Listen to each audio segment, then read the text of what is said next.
In 3, 2, 1, we are rolling. Welcome, The Leftovers. Welcome to Strange Grooves HQ. What's up? Thank you so much. Thanks for having us. Thank you for having us. Thanks for coming. It's great to have all three of you here. Last time it was just Brock at Music MB. Just Brock, he represented well too. It's always a logistical nightmare just because we're all fathers and living in different cities, so it's tough to arrange it, but we're all here now. And we appreciate it. We're so excited. You guys got a big show coming up. You guys have been busy. We're excited to talk about it. We're excited to have you in here. So thank you for coming. Yeah, thanks for having us. It is super cool because when I talked to you both, I was super stoked to be on the show because we go way back. But the three of us have talked about being on the show for quite a while, and like we're all listeners, especially Dale. He's a big fan. So it's big super fan. Cool. Cheers to that. Cheers to that, Sussex Golden. Boop. There Boop. we go. You guys have Coke? And Yep. various Coke It's okay. products. As long as it's not Schweppes or Canada Dry, we're good. There we go. We had the option. We declined the Canada Dry. Appreciate that. We did feel Loyal fans.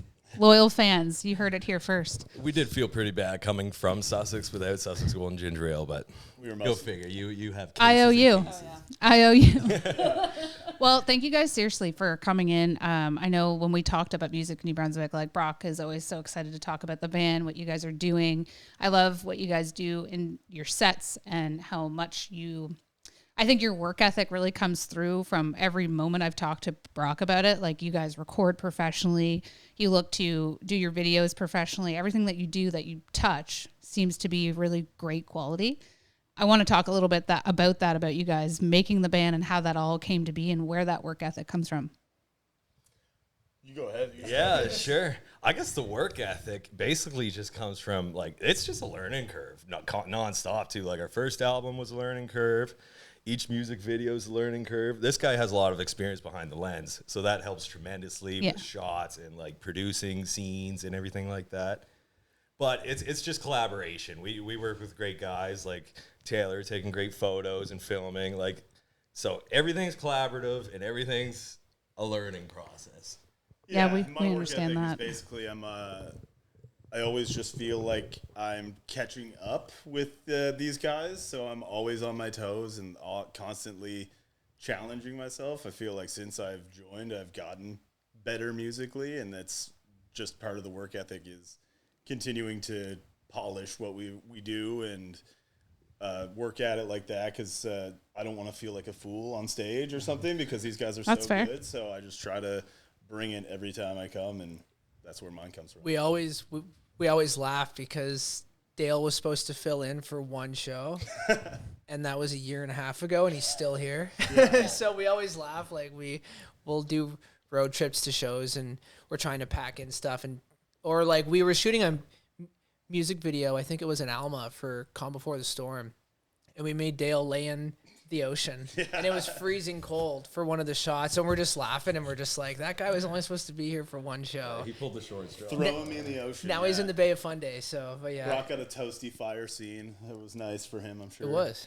Yeah. Oh my He's God. like the someone who made a guest appearance on a TV show, but you guys liked him so Fan much that he favorite. became a part of the cast. Thank you. Yes, go. I'd like Dale to the like Temp. that now. But Dale the he's Temp. full time. And That's he's not a being bad title. And he's rocking Rick it. Campanelli. And he's rocking it for real. He's being Facts. hard on himself too. Dale brings a lot to the table. He's certainly course. 1/3 of this band. He's got a great stage presence and a good musical ear.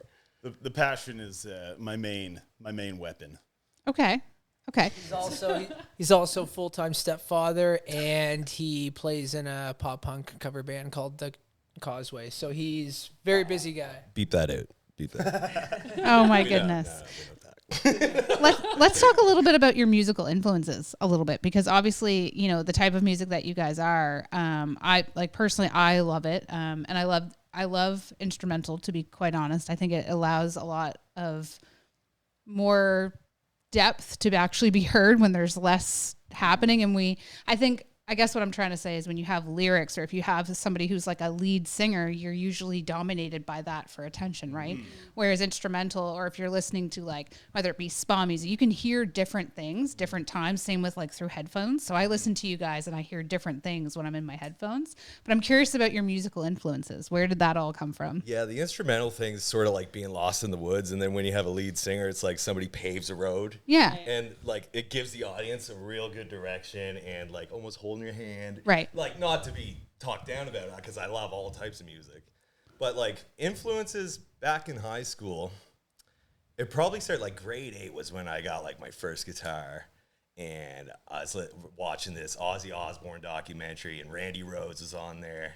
And that just sparked it. Yeah. And then went to Maiden and Metallica. And I'm discovering all this in grade 8 and grade 9. Yeah. And then kind of that leads heavier to like Protest the Hero, Between the Buried and Me.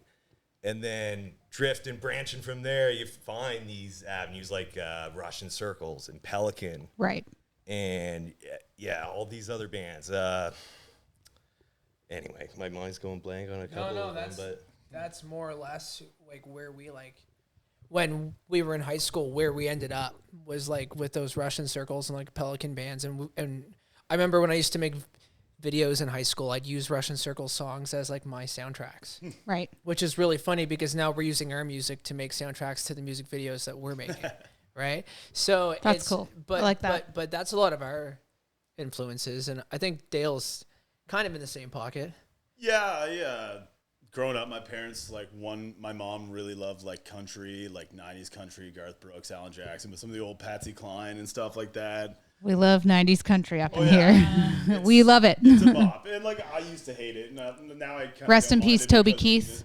We'll miss your music forever. But yeah, my dad was more of like Led Zeppelin, Beatles, The Doors, and like all that. So I took like that avenue. And then basically in high school, I think it was like screamo music. Yeah. And then just a ton of stuff, but like just mostly like hard rock. My first instrumental stuff that really got me was, I think, Explosions in the Sky. They were on like the Friday Night Lights soundtrack, and I was like, this is beautiful. And that's gone so far down that road of just instrumental Mogwai, and God, my mind is blanking now too, but there's just so many good ones. And I don't think like we thought we'd end up in doing the instrumental thing because Dale's always played in bands that had lyrics. Corey and I started writing music probably 3 years ago when we started this with lyrics, and then it just became something that we were like, let's tell a story and let's talk with melody. Yeah. And then that just became, and then we pulled the influences from the bands that we found during high school when we got away from the mainstream stuff that we were listening to, right? I kind of love that about instrumental music too, is that it doesn't give you that hand-holding process. It's like doing meditation or reading a book or something. You kind of make the landscape in your mind, and it's like you said, like every time you hear it, you picture something different. And that's what's great about the instrumental music is you're not bound to anything. You're able to take it where you want, and we're just hoping that we can like usher you into that sort of awareness from yourself, where you can kind of just connect with the music and like make your own sort of storyline. Because we have context, like there are context to the songs, and like they are inspired from things, but it's not really our job to sort of tell you where to go. It's open for interpretation, exactly. like any music. Yeah. But it's, yeah. I think that makes way better opportunities as a band too, because if you're looking to try to sell that to, TV shows, video game soundtracks, anything like that, it allows it to be utilized in a bigger way. Yeah. Right? Or they might say, oh, well, do you mind if we use the first 15 seconds and take the voice out? And that kind of sucks if it's somebody in your band, right? Like that I would feel kind of like a slap in the face. So I think having the instrumental is a really interesting way. And the second thing is like mental health is so important. And we always say on the show, people are going through success and tragedy sometimes in the same day, the same week. And music is kind of like that thing that, you can be having the shittiest fucking day ever, and you may not want to listen to your favorite music. And maybe you do, but with instrumental music, the interesting thing is you could be having the worst day or the best day, and that music can be there and still mean different things. Whereas the lyrics would actually fuel maybe how you're feeling. Maybe you don't want to listen to a happy type pop song that has lyrics to it, but you love the melody. So I actually really love the band for that, because it actually helps me balance my moods. Yeah, it's more accessible because no matter how you're feeling, you can Well, not no matter how you feel. This was all on accident anyway. None of this was planned. We just Yeah. ended up here writing instrumental music. And like before, I was playing acoustic, bluegrass, singer-songwriter, Ryan Adams type stuff, writing songs like that.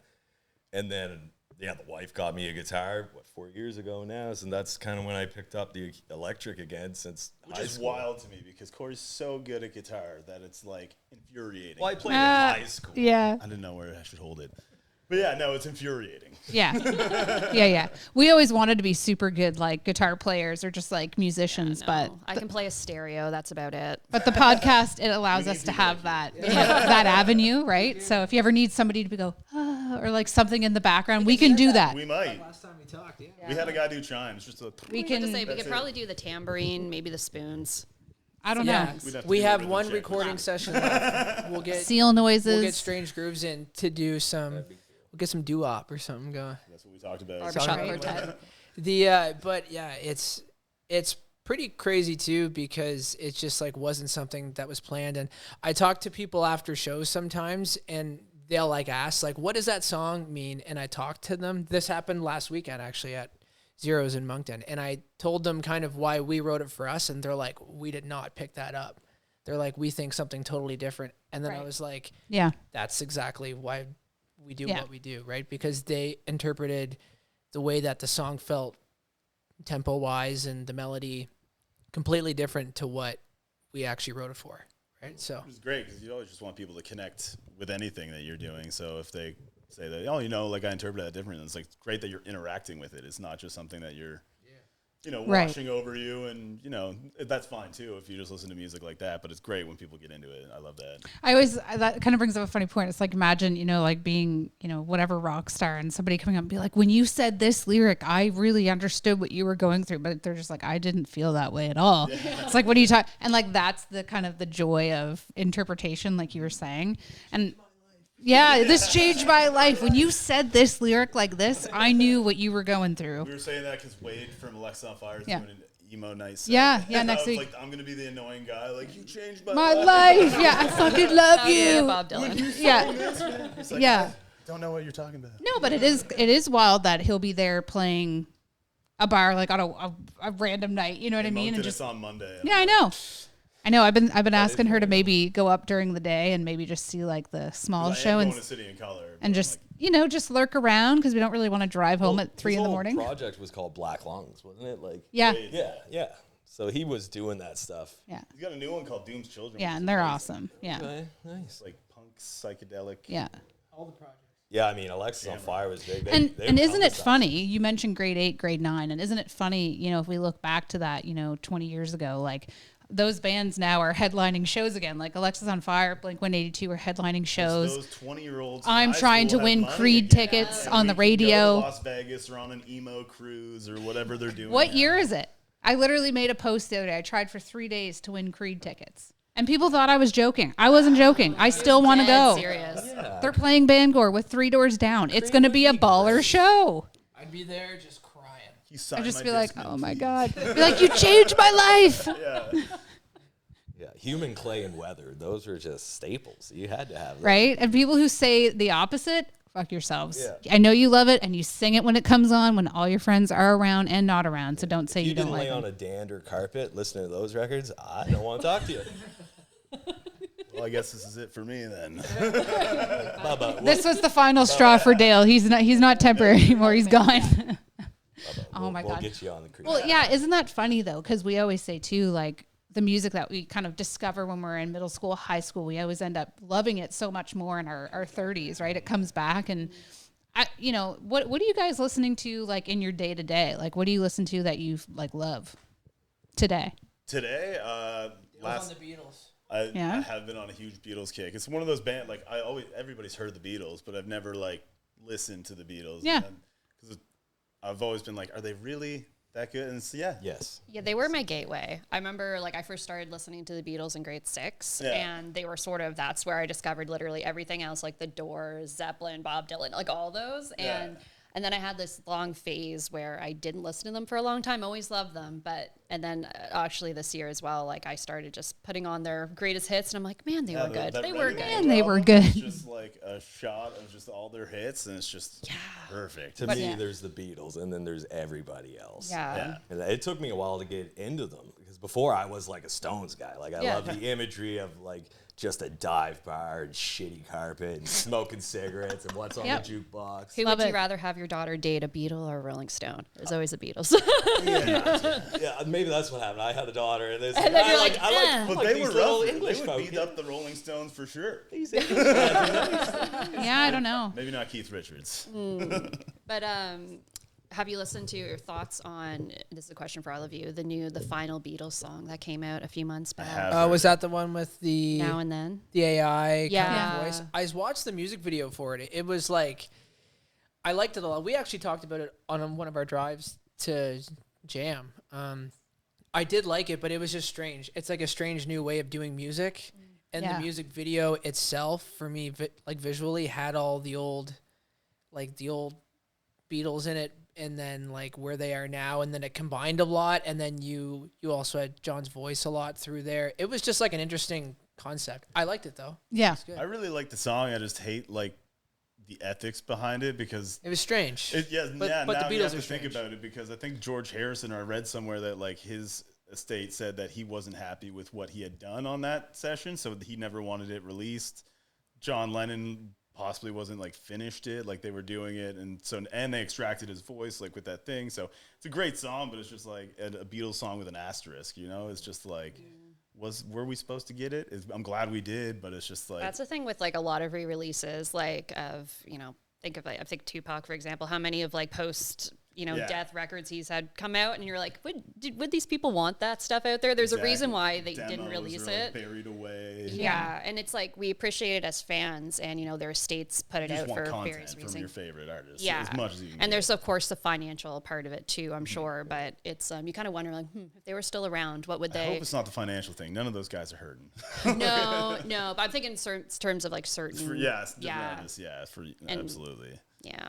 I mean, I'm not a big Beatles fan. I respect their music. I think very highly of them, but I looked at it as more of like a gift to the fans. Yeah. A lot of people were really emotional about it, especially like that were, like of the older generation that like grew up listening to them and watched them on Ed Sullivan. It was a very I could see cathartic. people like, in their 70s, 80s, 90s being very like impacted by seeing a video like that, but it's different for us and it's different for you because you guys are spending money to try to be a band to make money and do things. So obviously these types of basically engines of greed, commerce. basically. And commerce, right? So many it's Beatles sets or like special one-off albums of like compilation of it. They're not hurting. They have so many. You go to a record store, it's just like, I've never even seen these before. Yeah. We're just trying to make a record. That stuff is expansive. It is, yeah. I mean, and that's why it's so important, I think, to share resources. And one of the questions I want to ask you is for any folks that are out there that are watching that may not be in the position where you guys are at, what advice do you have for them? Because obviously, being in a band, it's you're running a business, right? And you're trying to manage multiple people's schedules. You have multiple people to factor in, family, work, being professional, bringing your own equipment, making sure you're developing. What advice do you have for whether it be people your own age, younger people, or even senior folks? Do it when you're young and you have no responsibilities or like things, and you can sacrifice time or jobs.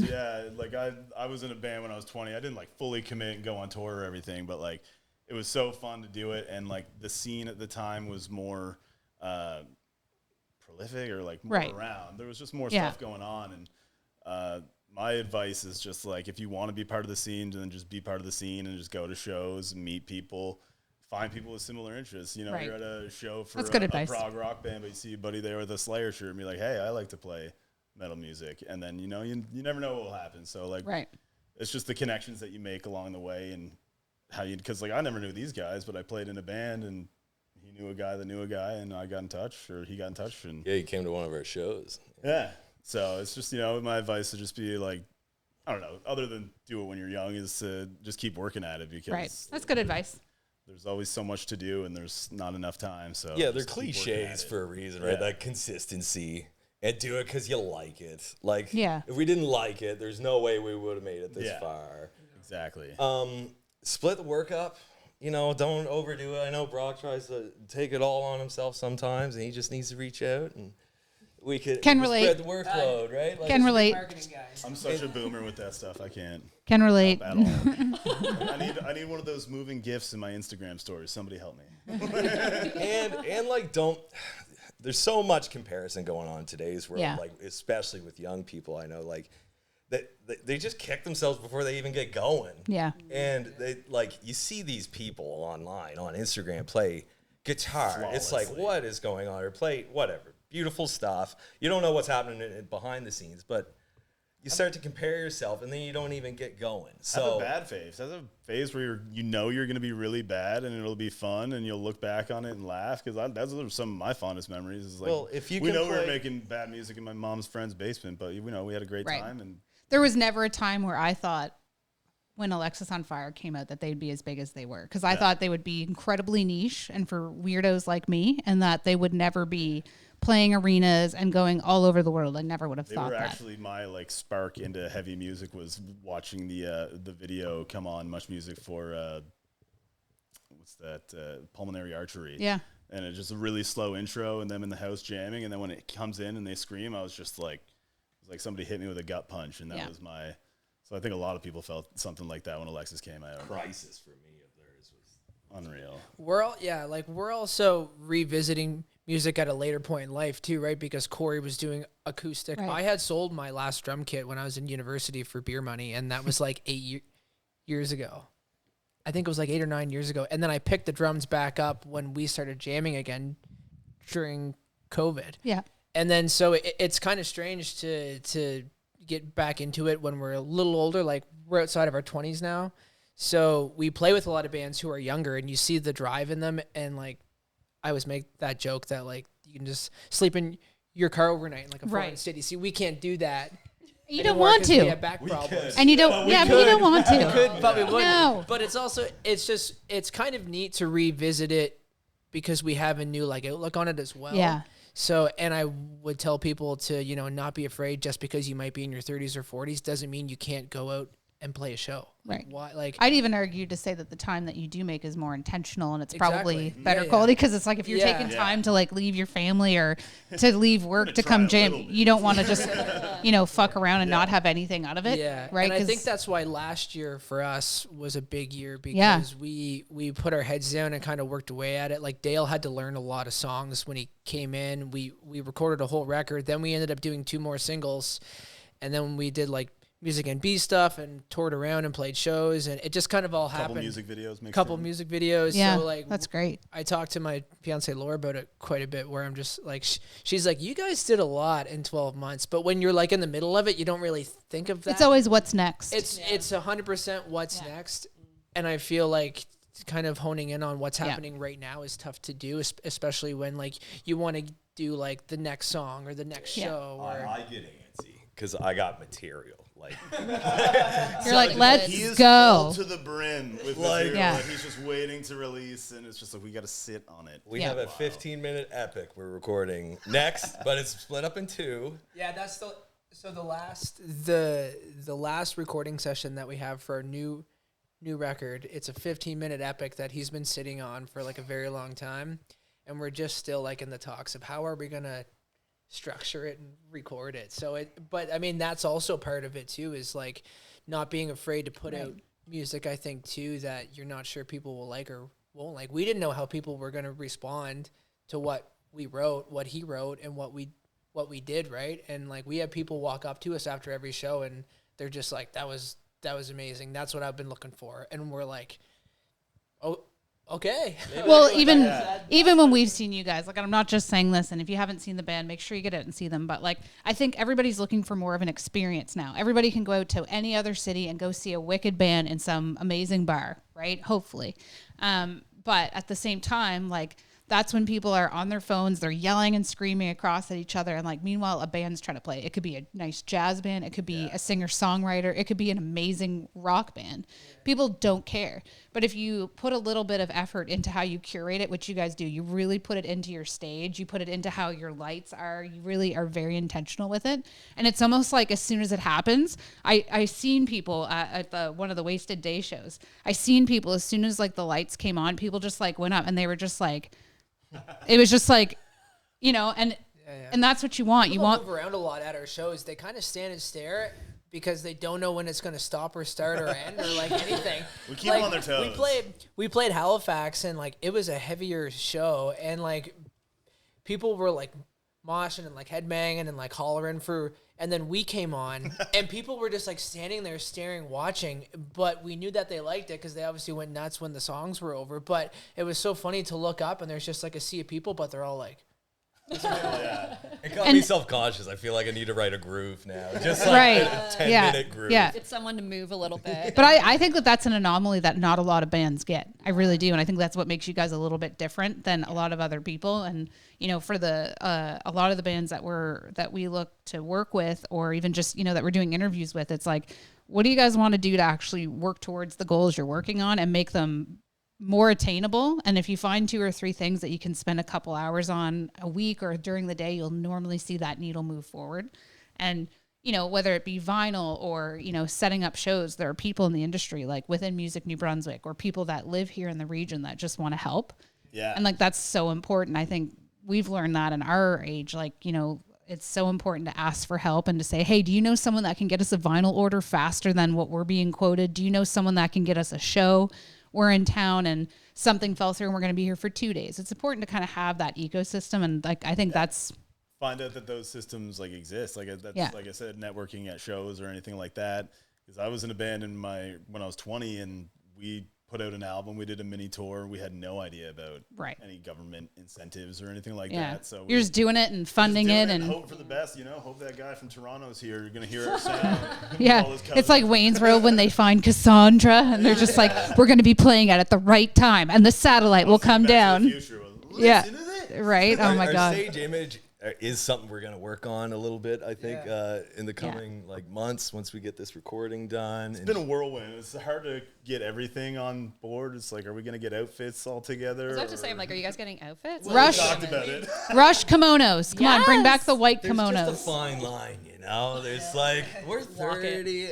Like Mess, we played with Mess last week. Velour tracksuits. We love They look Mess. great. I'm drooling backstage. I'm like, humana, right? True facts. They had their like outfits in like the coats, the dry cleaning type. Like that is so baller. They rolled into the green room with those. I was like, oh no. I don't think we could pull that off though. Something like that. We'll have to find something else. We have talked about doing something. So when we do this kind of next stage of the band, which is like the new record and like it has a new sound and stuff, we want to have a new look with that. But that's just something that, I mean, you just have to figure out in time, and that we're just trying to be like, what will work for us as 30-some-year-old dads? What is going to work for us? You know? I'm going to be honest with you. These sweaters with your dogs on them, I would be buying them right now. Just a bunch of dogs? Bunch of dogs, and then have your band name and like a couple of tour dates on the back. I'd buy one right now, $75. Yeah, it's like comfy dad vibe. Seriously. Yeah. Maybe lean into it. That might be Lean into my cozy crew necks with doggos. People love them. Like the it's wolf unisex. sweater. It's perfect. Yeah, like the 3 Wolf Moon. I had that in high school. Wind Followed River the meme. slippers. Okay. The most important question. It is that time. We are ready. We are ready to ask the question. Okay. Drum roll. One of these buttons is a drum roll, but anyway, strange solitary sounds. You are stuck in a room for a long time and you don't know when you're going to get out, but there's a record player and there's 3 records. What are those records and why?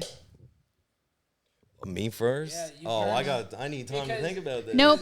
No time. Okay. Colors by Between the Buried and Me. Okay. Beautiful Vision by Van Morrison. And something by the Beatles. Okay. Those are White Album. Those are very White good. Album? Solid. Okay, that's good for solitary. Yeah. I've given you mine last time we Yeah. spoke, so I want to hear Dale's now. I've thought about it, like I said. Okay. And, Appreciate it. I would have to say Thrice, Artist in the Ambulance, just because that was like my high school Yep. soundtrack. That loved Thrice. 2 would gotta be Led Zeppelin 2. Slot in there. Yeah. Breakfast with My Dad. And 3 is just like a revolving door. It could be like fully completely one day. Gotcha. Could be like Abbey Road. Just depends. Yeah, it just depends Okay. on like the vibe. You know, it's a revolving door. But I'd go Abbey Road if I absolutely had to. Right. Okay. And no updates on yours? Yeah, had, Abbey- You know, I'm gonna stick with the GNR, The Appetite for Destruction, 1987, deep cuts only. Deep cuts. Deep cuts only. I'll stick with the Furiosity by Monster Truck because that kind of shaped me when I was that blues rock, and It then rips. I'll stick with the Glorious Sons record because the Young Beauties and Fools, because the lyrics on that album Solid. still, Yeah. they still hit a spot with me. We're back. Doodly, So you thought of doodly. another one. You wanted to? Did you want to Yeah, change he's one got of your? another record. So you're doing 4 when you're locked in a room. Yeah. We'll allow it this time. Yeah, Always probably. break the rules. What did I just say? I just said it out loud. Taj Mahal. Yeah, Taj Mahal by Taj Mahal. That's Okay. the best rhythm guitar you will ever hear, ever. If you want to know rhythm guitar, go listen to Taj Mahal by Taj Mahal. Yeah, figure it out, Strange Crew. Let us know what you think. Tell us what you have figured out about yourself after you listen to this album. Because this is a Strange exclusive, and it's very important. Taj Mahal by Taj Mahal. It's a summertime album. Just put it on at dusk and a band? 2 hands on the wheel. Is it a 2 guy? hands on the roof. Be responsible. or a band? It's a guy. Yeah. Oh. It's a guy. I love it. I love Do you it. guys know it? I know of Taj Mahal. Yeah. Oh, I haven't listened to the full album. give it a listen. Give it a spin, Noted. as they say. Noted. One question I had for you guys, it's kind of random, but since you guys are, instrumental, if you were to bring a guest vocalist onto one track, and it could be anyone living or dead, who would you like to have as a guest vocalist on a song? I love that question, but I hate you for asking it. Sorry. I suppose I'll go first because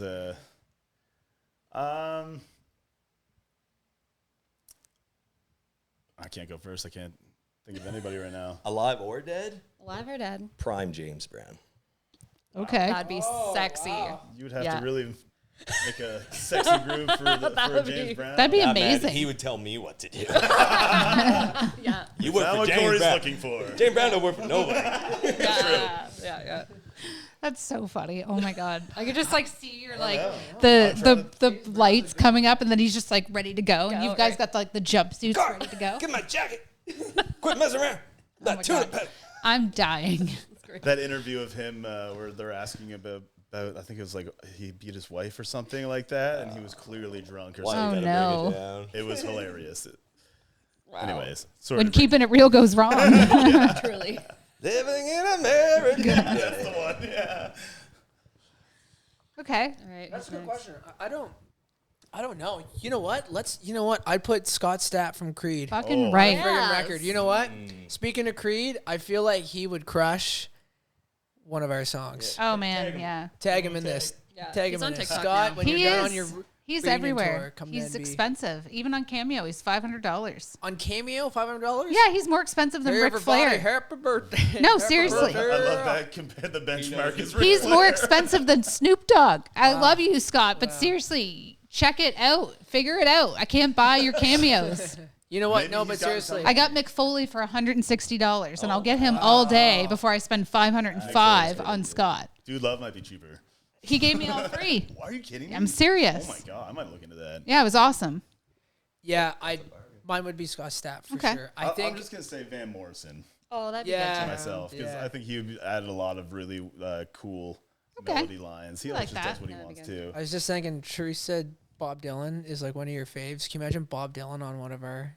No. I can't. I won't go. It's just that just popped in my won't go. head. I and it won't was go. Really I weird. already dragged her once, but I can only do so much, you guys. I'm I don't just think he'd joking. agree to it anyway. I'm I just don't think joking. so. Oh You my saw God. him on We Are the World. Rockin' You know what and energy he's gonna bring. Don't you know? David Lee Roth went on. Yeah, sure. I do some David. Might as well jump. We'll ask him next time we're at the whiskey. You see him there last time? No, not Bob Dylan. Runner up Elvis. David Lee Presley. Roth? Yeah. You saw him there though? No, Oh. I wish. You just do the splits as you walk by. You're just like, Woo, push it up, woo. it's more like the clown from Metalocalypse. Right. That's who I picture, the crazy clown. But anyways, off topic. What topic? Exactly. Well, thank you. I guess so. If anyone's listening and wants to listen to you guys, stay in the loop with what you're up to, where can they find you? think we're on all the major streaming platforms. Yeah, even on Amazon, because I'm the weirdo that uses Amazon streaming. Yeah, he's Amazon Prime. You're the one that listens to us on Amazon? Yes. Sweet. Yeah, so if you have one, really only one? There's a few, but I think like Sweet. often. if you have a handful of Prime listeners, Dale's one of them. Nice. Totally. Okay. Pay for Prime, Okay. I'm not buying the other ones. Why? We you can find us on all social media platforms at The Leftovers Trio, YouTube, Instagram, Facebook, and then we're on all streaming platforms, The Leftovers, Spotify, Apple Music, Prime, YouTube Music, you name it, we're there. Yeah. And if you like our music, pop us a note. Let us know. Get them pre-orders for them doggy crew necks. Let's go. And as my fiance says, it's great music to put on while you're cleaning your kitchen. So Truth. yeah, Truth. That. instrumental music. That's where you want to really thrive dive with into tasks. it. She's laughing over there. That's when you really It's want to true. dive into it. You want to go listen to some good instrumental prog rock. Put on The Leftovers. Grab your gloves. Yep. Get to Give your bathroom a work. what? Yeah. That's right. Your It's audience. I effing love work. that. Well, thank you guys so much for joining us. And Thanks thank you, for Strange having Crew, us. for tuning in. And we hope to see you next time. But until next time, keep it It's strange. And thanks for the ginger ale, Sussex Golden, the best always. Always crisp, always strange. Thanks, guys. Thanks, guys.